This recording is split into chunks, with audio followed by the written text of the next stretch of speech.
En este video vamos a explicar cómo hacer una transformación de Johnson utilizando R en el contexto del cálculo de los indicadores de Process Capability y Process Performance. Entonces, vamos a tomar unos datos que ya sabemos de antemano que no tienen distribución normal y vamos a proceder con el cálculo del indicador de Process Capability. Entonces vamos a ver el ejemplo primero en R y vamos a reproducir el mismo ejemplo utilizando Minitab. Bien, entonces vamos a proceder. Los datos que estaremos utilizando son estos. Tenemos un conjunto de 50, si son 50 muestras de tamaño 5, es decir, tenemos un caso donde hay grupos racionales, nuestros grupos son de tamaño 5, tenemos 50 muestras y también tenemos los límites de especificación, límite inferior es 21, límite superior es 32. Estos datos los vamos a copiar, los datos de las variables, los copiamos así y vamos a pegarlos en el script que ya tenemos preparado en R. Este es nuestro script en R. Tenemos primero pues la carga de las bibliotecas que utilizaremos. Son el Reader. Bueno, Reader no lo voy a utilizar porque voy a pegar los datos. Como ahorita los copiamos ya al portapapeles, entonces los vamos a pegar desde el portapapeles. Pero como quiera, bueno, está activada aquí la biblioteca de Reader, que es la que utilizamos cuando leo los datos acá a la derecha, utilizando las funciones de importar acá en el lado derecho, importar un dataset. Bueno, pero ahorita tenemos Library Reader, luego está Six Sigma, QCC, Psych, Node.js, TXLSX y Data Path. Ese es para pegar desde el portapapeles. Bueno, voy a cargar las librerías. Si estas bibliotecas ya están preparadas. Y el primer estatuto ya funcional de este script es este que dice, vamos a copiar la tabla de 5 variables desde el ejemplo que se llama ejemplo nuevo Johnson. Les estoy compartiendo también el Excel al que me refiero aquí, ejemplo nuevo Johnson, que es precisamente este Excel donde están los datos. Aquí se llama ejemplo nuevo Johnson. ¿Ok? Esos son los datos. Entonces, continúo por acá. Para leer los datos, estamos haciéndolo aquí desde el estatuto que dice datos, read, delimite, clipboard. Estamos leyendo desde el portapapeles. Entonces, desde ahí lo leemos y empezamos con otras definiciones. Aquí tenemos, como ya habíamos comentado, porque acá viene en el Excel, que el límite de especificación inferior es 21, el superior es 32, entonces los estoy trayendo para acá, simplemente lo escribo. Límite inferior de especificación es igual a 21, límite superior de especificación es igual a 32 y los ejecutamos. Entonces, bueno, ya leímos los datos, ahora hacemos el límite inferior, hacemos el límite superior y al escribir datos, como datos es la estructura en la cual leímos la tabla, pues al escribir aquí el número de estructuras, al escribir datos, pues se nos despliega el conjunto de las 50 muestras de 5 elementos cada una. Después tenemos un estatuto de descriptivos. Esto pues lo puse más que nada con el fin de darme cuenta si estaban los datos copiados correctamente y los mostramos, los descriptivos. Y pues son, ya sabemos, tenemos 50 observaciones, tenemos 50 muestras, cada una de tamaño 5. Aquí está de X1 a X5, está la media, la mediana, etc. Bueno, todo se copió bien. Si sigo adelante, no pasa nada con esto. Sí, después tiene este estatuto que dice calidad QCC type XBAR. Sí, con este vamos a hacer el gráfico de control de medias, el gráfico de control de X barra, con los datos como están. ¿Sí? Y nos muestra acá a la derecha, podemos hacer el zoom de este gráfico de control. En el gráfico de control aparecen aquí algunos warnings porque tenemos una racha, aquí hubo una racha de números, tenemos 1, 2, 3, 4, 5, 6, 7, 8 valores por debajo de la línea central. Esta es una anomalía que que nos indica que nuestro proceso probablemente no esté bajo control estadístico y todavía tenemos 9 y tenemos 10 puntos, 10 valores seguidos por debajo del eje central. Bueno, esto habría que tomarlo en cuenta, no parece ser algo grave porque luego el proceso se vuelve a controlar. Bueno, ese es el gráfico de control. Después ya tenemos el cálculo de Process Capability y con los límites de especificación que ya tenemos, el inferior, el superior, que estaban definidos arriba como 21 y 32. Hacemos el cálculo de Process Capability y los resultados nos aparecen aquí. Y aquí tenemos, dice, el número de observaciones son 250, el centro 26.12, de versión estándar, está el target, no le pusimos un target, pero pues lo pone a la mitad, minitab o en este caso R cuando no le ponemos nada. Entonces el target 26.5, los límites de especificación, están los índices de capacidad, está CP, CPL, CPU, CPK, CPM. CPM, aunque no lo pedimos, para CPM tenemos que dar un target. No dimos el target, pero R asume que el target es el punto central entre los límites de especificación, por eso puede calcular CPM. Y tenemos el valor 1.214, 1.130 para el CPL, CPU 1.299. Y recuerden que el CP siempre tiene un valor intermedio entre el CPL y el CPU. CPK es el menor de los dos, CPU-CPL me da 1.13 y el CPM sale a 1.177. También automáticamente y sin solicitarlo de manera explícita, R nos da los intervalos de confianza para los índices de capacidad. Recuerden que el índice de capacidad es un estadístico, lo estamos calculando con una muestra y por lo tanto puede variar de muestra a muestra. Si saco una muestra mañana, el resultado va a ser distinto. Entonces, nos da un intervalo de confianza de dónde estaría el verdadero valor de CP para la población de piezas que estamos ubicando. ¿Sí? Entonces, el CP es 1.214, pero tiene un más menos, perdón, tiene un límite inferior de 1.108, un límite superior de 1.32.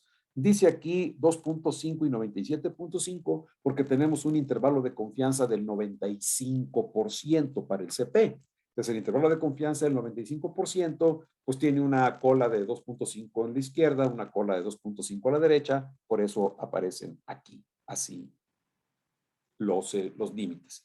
Sí, pero quiere decir que esos son los límites de un intervalo de confianza del 95%. Para el CPK, el valor que tenemos es 1.13, pero podría estar entre 1.023 y 1.238. Por lo tanto, estos valores son los límites de un intervalo de confianza del 95% para cada uno de los múltiplos. Y, luego tenemos la proporción, porcentaje de no conformes. Y en este caso tenemos los no conformes esperados de acuerdo a la distribución normal. De acuerdo con una distribución normal, esperaríamos tener 0.035% de no conformidades por debajo del límite inferior de especificación y 0% de no conformidades por encima del límite superior de especificación. En la muestra no tenemos ninguna observación no conforme y esos son las observadas.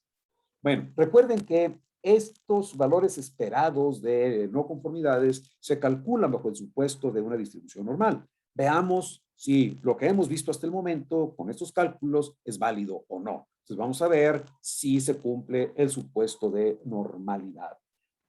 Aquí, para hacer la comprobación de este supuesto, estamos haciendo un stack, estamos apilando todos los datos. Como tenemos todos los datos en columnas, estamos haciendo un solo conjunto integral con las 50 por 5, con las 250 observaciones. Para eso estamos utilizando este estatuto de stack. Entonces toma las columnas y hace una sola. Se llama agrupa. Tenemos el agrupamiento. Luego solamente verifico que se hayan hecho correctamente. Si aquí tenemos los 250 de datos ya agrupados en una sola columna. Y la única prueba que estoy poniendo aquí es la prueba de Anderson-Darling. En otros scripts tenemos, hay unos scripts donde tenemos un montón de pruebas. ¿sí? Aquí utilicé solamente Anderson-Darling, que es la misma prueba que utiliza por default Minitab. Entonces, hago la prueba de Anderson-Darling y me sale un valor P de 2.73 por 10 a la menos 7. Entonces, estos datos de ninguna manera siguen una distribución normal. Se rechaza completamente el supuesto de normalidad. Vamos a ver gráficamente cómo es la distribución de los datos, además de haber hecho ya la prueba. Entonces, estas tres líneas que vienen a continuación me construyen el probability plot, que es este. Es el gráfico de probabilidad. Aquí vemos que para asumir normalidad, nuestros puntos tendrían que quedar dentro de esta región azul. Aquí nosotros tengo aquí puntos que están por encima de la línea, acá puntos también por encima de la línea, pero a partir de aquí, a partir de este cuartil, sí, pues se empiezan a salir significativamente del comportamiento válido. Esto confirma que nuestros datos no son normales y por lo tanto el cálculo del CP que hemos hecho no es válido. Bueno, cierro esto. Bueno, ¿qué podemos hacer entonces? Pues vamos a buscar transformar los datos. La transformación que vamos a practicar en esta ocasión es la transformación de Johnson. Para utilizar la transformación de Johnson, utilizamos este estatuto que se llama RE.Johnson. Y los datos que voy a transformar son todos. ¿Sí? Habíamos agrupado aquí en agrupa, hicimos el stack. Y ahí pusimos la acumulación así vertical de todos los datos. Esos son los datos que voy a transformar para ver si la transformación de Johnson realmente los convierte a una distribución normal. Entonces vamos a correr este estatuto y vamos a meter en esa variable Y. Esa variable Y es una estructura de datos completa, es un tipo lista, se llama en R, y una lista en R es una estructura muy general que puede tener ahí muchas cosas, como una hoja escrita, ¿no? Entonces, corremos la transformación, ya lo hizo, ¿sí? Y vamos a ver qué contiene la Y. La Y contiene lo siguiente. Recuerde, cuando escribo Y, nada más despliega lo que tenga esta estructura. Entonces la Y tiene lo siguiente. Desde acá, desde arriba, si la Y empieza aquí puse Johnson Transformation, me dice primero, la función es de tipo SU. Recuerden que cuando hacemos la transformación de Johnson, Johnson tiene tres diferentes familias de transformaciones. SB, que tiene esta forma de transformación, SL, que tiene esta forma, y SU, que tiene esta forma. En este caso, la forma que nos resultó es SU, según dice aquí el resultado en R. Dice function SU. Tenemos una función de entonces de este tipo, SU. Y la ecuación dice que la transformación que va a hacer toma la X, esta es la X, toma la X y va a ser gamma, si hay una constante gamma, más eta por el seno hiperbólico inverso de X menos epsilon entre lambda. Esa es la transformación que está haciendo. Seno hiperbólico inverso, si no tuviéramos la función seno hiperbólico inverso en R, podríamos cambiar seno hiperbólico inverso por su equivalente, que es logaritmo natural de x más la raíz cuadrada de 1 más x cuadrada. En este caso, sí tenemos seno hiperbólico inverso en R. Lo vamos a usar en un momento. Entonces tenemos la función y luego tenemos el valor P. Ese es el valor P de la prueba de normalidad. En este caso, el valor P es 0.9054. Es decir, estamos prácticamente seguros de que nuestros datos transformados son normales. Este valor P, recuerden, para rechazar normalidad, se utiliza menor que 0.05. En pruebas de bondad y ajuste, específicamente en pruebas de bondad y ajuste, es usual considerar como criterio no el 0.05, sino 0.1. Por eso ustedes verán que en muchas pruebas de normalidad, tanto en Minitab como en R, como en otras herramientas, el valor P crítico es 0.1 en lugar de 0.05. Pero bueno, aquí no hay problema porque 0.90 es muchísimo mayor. Por lo tanto, si no podemos rechazar la normalidad, estamos De hecho, estamos al revés, estamos casi seguros que nuestros datos quedaron normalizados. Luego viene una tabla con todos los valores transformados. Esos son los valores ya cambiados. Después vienen ya los parámetros de la función. Aquí está el valor de gamma, el valor de lambda, epsilon y eta. Estos valores son los que se describen aquí en las formas de las funciones. Aquí está gamma, eta, epsilon y lambda. Estos valores nos los está dando R aquí. Y aquí está gamma, lambda, epsilon y eta. Como comenté hace un rato, esta estructura Y es una estructura compleja de datos que tiene todo esto, lo tiene dentro. Todo esto está dentro de esa Y. Para saber y hacer referencia al contenido de la Y, se puede poner así, fíjense, voy a poner Y, signo de pesos, y aparece todo lo que tiene dentro. ¿Sí? Está la función, está P, están los datos transformados, están las constantes gamma, lambda, epsilon y eta, y todo esto tiene dentro la Y. Y para hacer referencia a lo que tiene dentro la Y, ¿sí? Le ponemos el signo de pesos. Si yo pongo aquí Y pesos P, pues me va a desplegar el valor de P. Fíjense, lo voy a poner aquí. Voy a poner Y pesos P y si le pico, ¿sí? Me despliega aquí el valor de P, aquí abajo. ¿Sí? Aquí puedo elegir qué quiero desplegar de esa Y. Y al ponerle signo de pesos, me permite el acceso, ya no, porque dice que le borré. Si le pongo Y pesos y me despliega cuál es el contenido que tiene en las tripas esa Y. Por eso es que aquí, donde dice W igual a Y pesos transform, quiere decir que estoy metiendo todos los valores ya transformados de nuestra variable original, que era X. Bueno, aquí estaba metida la X, las X's estaban metidas en datos, así se llama, no le puse X, le puse datos, y ahí están, esos son nuestros datos originales, ¿sí? Están en datos, aquí están todas las X's, aquí están metidas en esta estructura que se llama datos.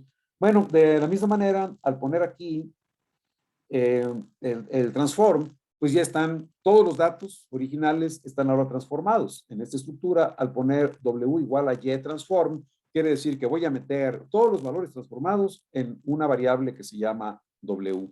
También, pues la variable W es toda una estructura, que es las 5 columnas que tenían las X, ahora tienen W. Y puse, después de meterlas aquí, no sé si las he metido, pero lo vuelvo a hacer si es que no estaban dentro. ¿Sí? Ahí en la W ya metimos todos los valores transformados. Y luego puse algunos descriptivos también con la finalidad de ver que tenga datos correctos, que lo pueda hacer, quiere decir que tengo datos correctos. Tenemos la media y la desviación estándar de los datos transformados. Como ya están transformados y con una función bastante extraña, que es la función SU de Johnson, y pues esos valores pues no significan nada, no los puedo interpretar, esos valores que salieron, porque son los datos pues, así con cierta alquimia transformados.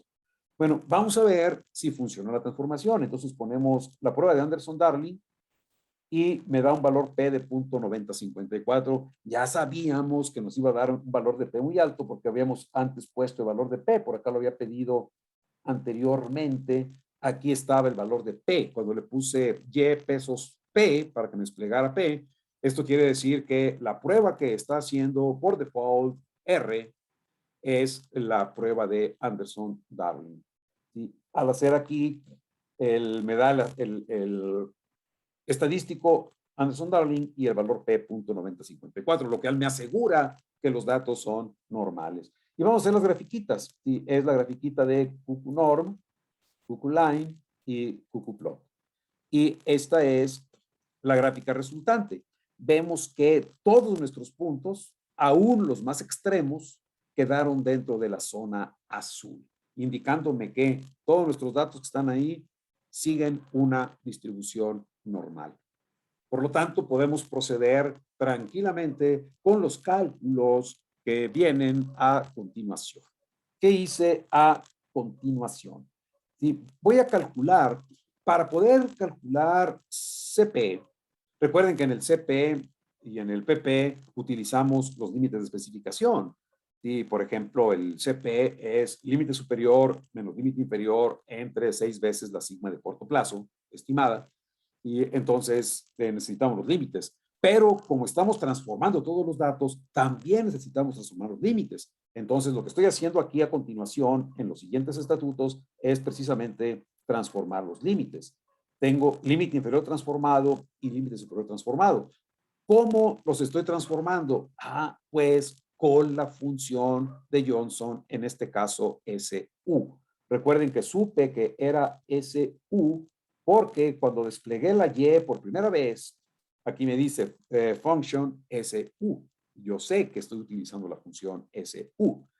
Entonces, para utilizar la función, me remito aquí a nuestra presentación de transformaciones y aquí está la especificación de la SU. Ya habíamos dicho que es gamma más eta por el seno hiperbólico inverso de x menos epsilon sobre lambda. Bueno, con esta fórmula, en lugar de la x, voy a poner el límite inferior de especificación para transformarlo. Luego, en lugar de la x, voy a tomar el límite superior de especificación para transformarlo. Y también vamos a transformar todos los valores de los datos. Ya sabemos que están en la W, solo que en la W están como un vector, porque primero habíamos hecho el stack de todos los valores, entonces los valores de W están todos en una lista.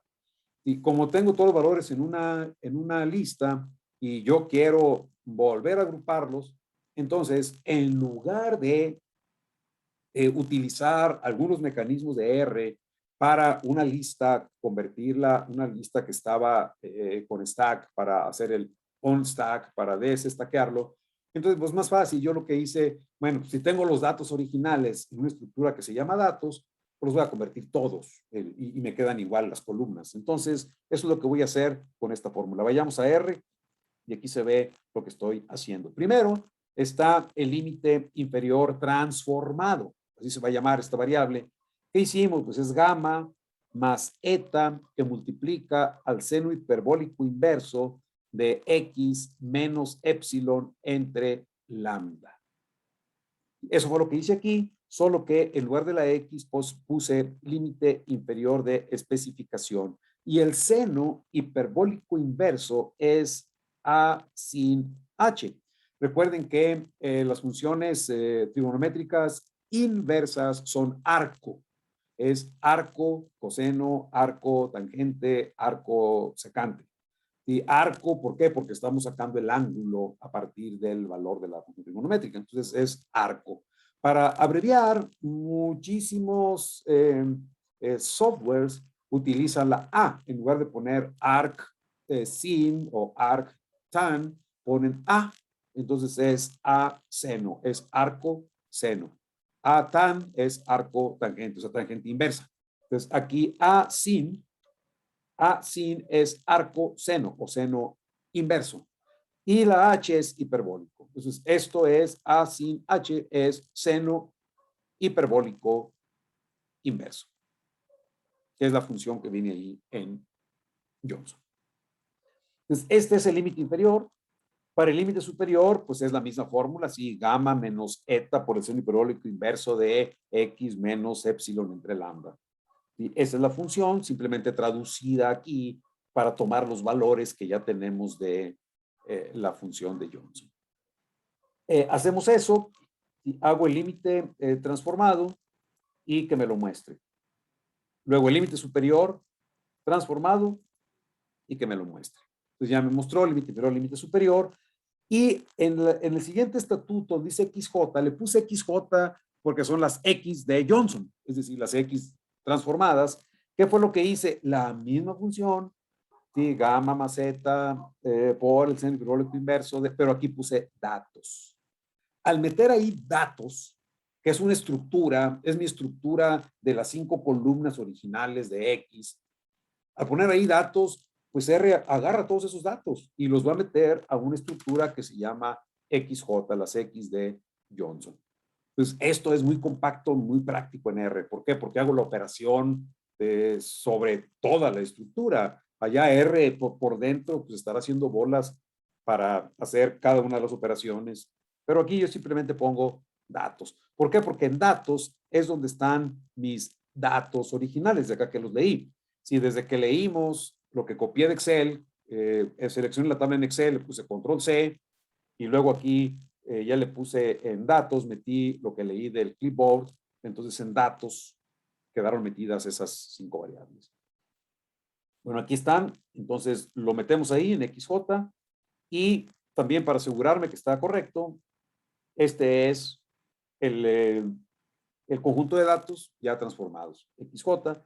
Entonces, como ya tengo la tabla, esto es algo que no hace Minitab, como ya tengo la tabla con mis 5 columnas, puedo calcular el CP. Entonces, calculo el CP de aquí con, bueno, hago calidad nuevamente porque para poder hacer el process capability, tengo que haber hecho antes el gráfico de control. ¿Sí? Es X barra, ¿sí? Y lo hacemos. ¿Sí? Esta es mi gráfica de X barra. El control siguió siendo ahí un poco dudoso, aquí en la parte central de la gráfica, ¿sí? Porque tenemos una racha por debajo de la línea central. Lo vamos a ignorar por el momento, ¿sí? Y me quedo y supondré que está controlado. ¿Sí? Y luego ya viene el cálculo de process capability, hacemos process capability y aquí están los resultados. ¿Sí? Aquí tenemos el CP. Ahora sí, ya puedo confiar en este CP porque mis datos ya son normales. Pues tenemos el CP, CPL, CPU, CPK, CPM y vean que salieron menores los valores, son más pequeños. Cuando teníamos los datos no normales, estábamos sobreestimando los índices de capacidad. Eran más grandes y no recuerdo cuánto eran, pero pues aquí me puedo regresar.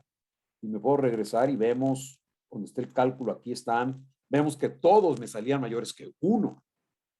Qué padre, y todos eran mayores que 1. Teníamos el CPK en 1.13 y pues digo, no es de clase mundial, pero es relativamente bueno, ¿sí? Ese CPK.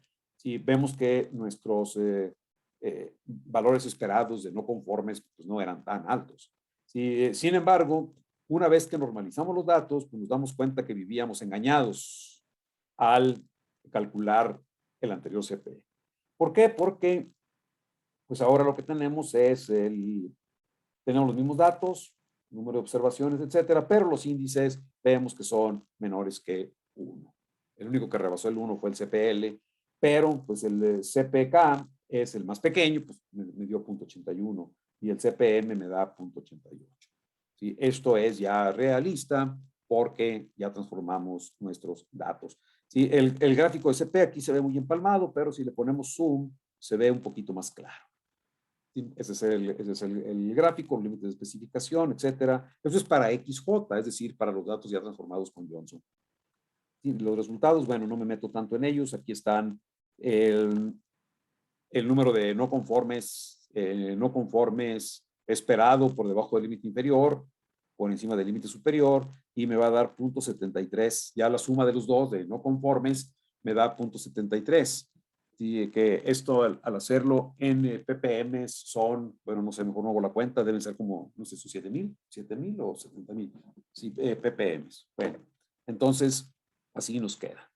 Y finalmente, vamos a hacer, y aquí estoy haciendo enseguida, a partir de la línea 50, estoy haciendo el cálculo del PP.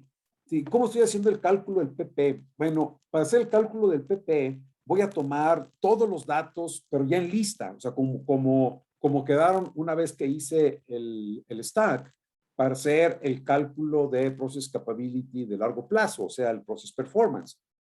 Utilicé las mismas funciones, solo que con datos diferentes, con los datos organizados en forma distinta. ¿Por qué? Porque el anterior, que era X bar, lo hice con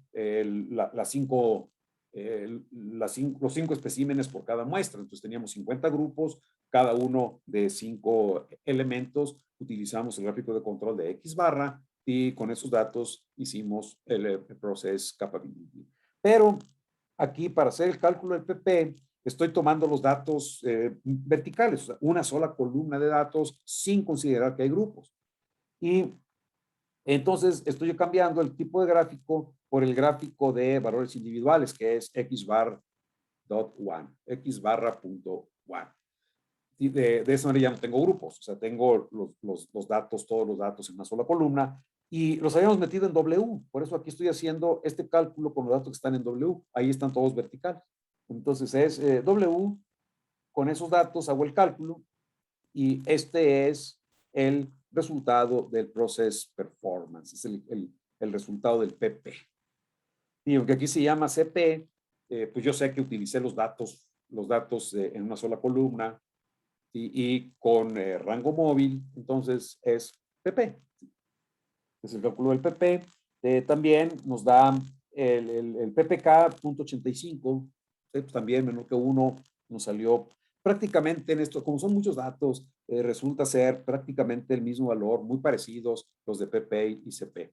¿Sí? ¿Por qué? Porque la estimación de la sigma de corto plazo y sigma de largo plazo pues quedó prácticamente igual.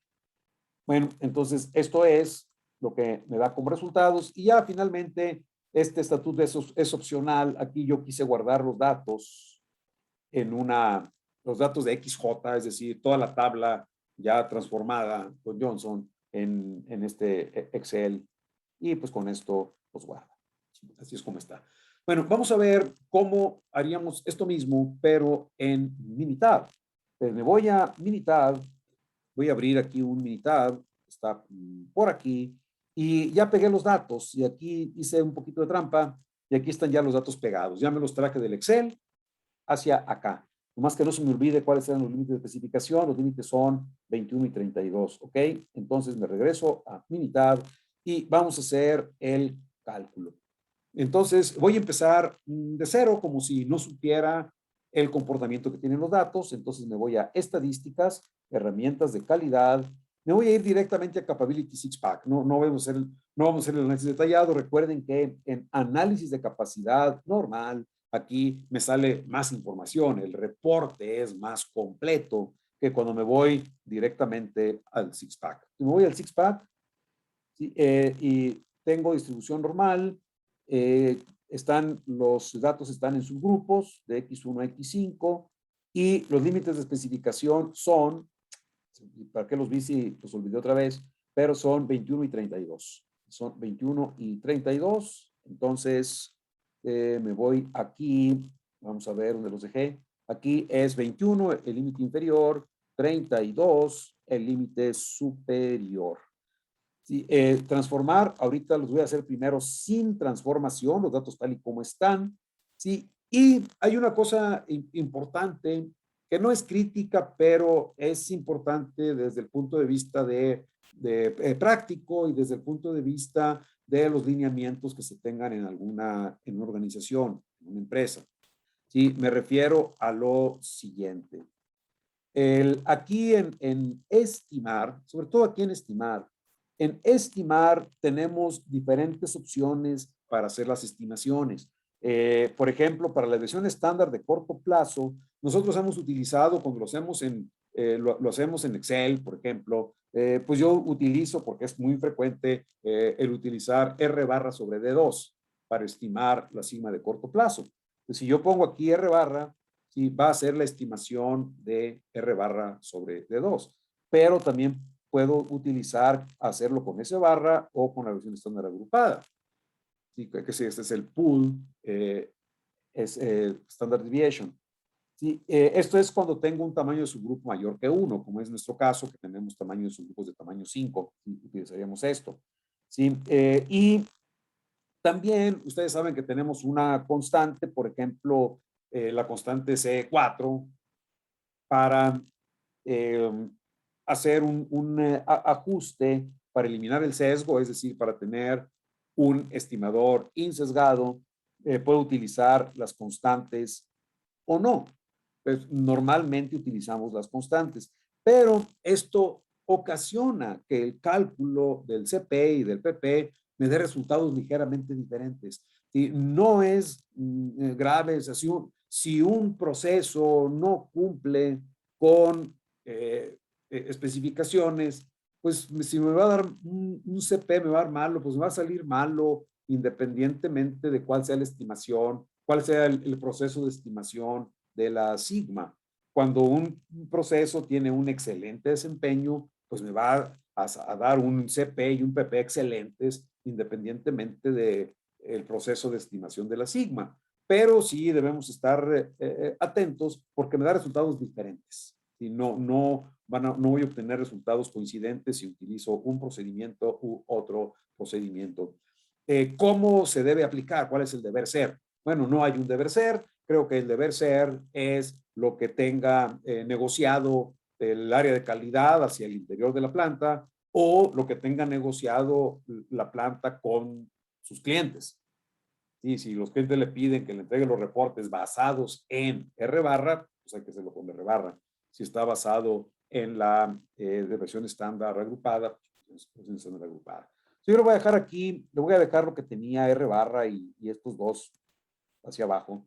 Y como quiera el resultado va a ser muy parecido, como quiera que lo haga. Pongo aceptar y listo.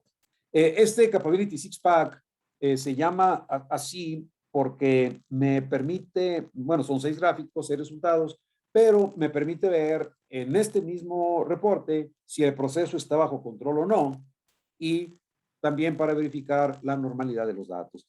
Y en este caso, el proceso me sale en X barra, me sale un proceso bajo control. ¿Por qué está controlado? Porque al solicitar el gráfico de control, no le especificamos hacer todas las pruebas. Trae, ¿cuántas? 8 pruebas para el gráfico de control de X barra. Nada más dejamos por default la prueba número 1, que es la de un punto fuera de los límites de control. Entonces no me detectó esta racha que tenemos por debajo de la línea central.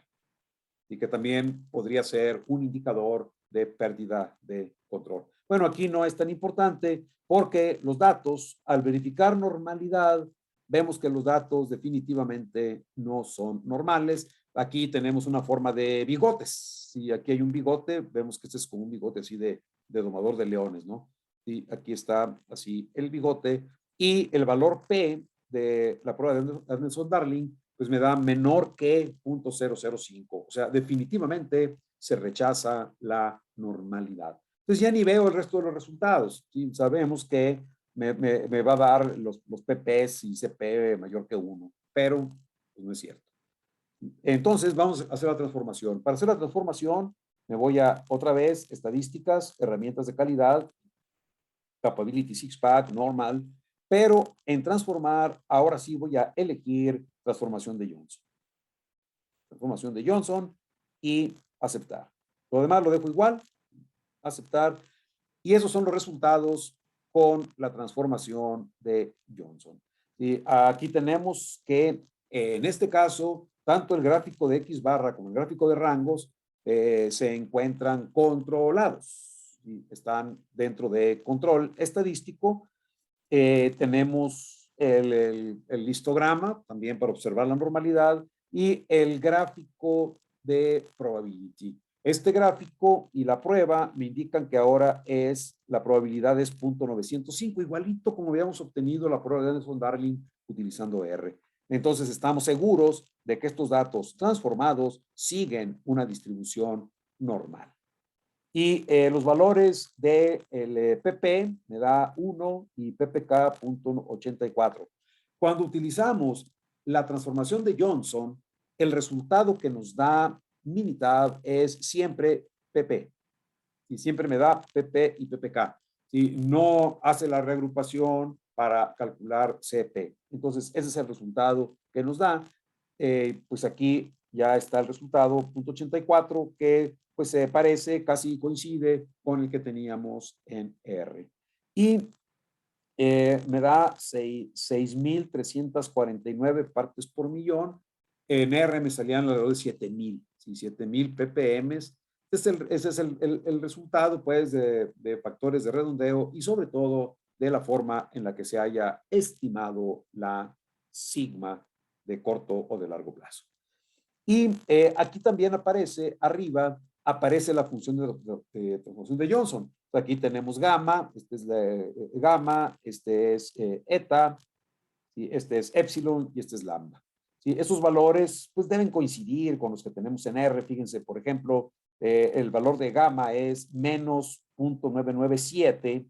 En R, el valor de gamma era, me quedo muy arriba, y aquí está, el valor de gamma es menos 0.9967, menos 997. Luego, lambda es 1.844, ese es lambda.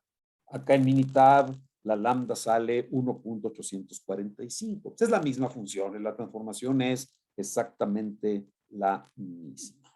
Y pues con eso terminamos el desarrollo de CP y PP en R, el PP en Minitab, con los datos originales y con los datos transformados. En este caso, era necesario hacer la transformación.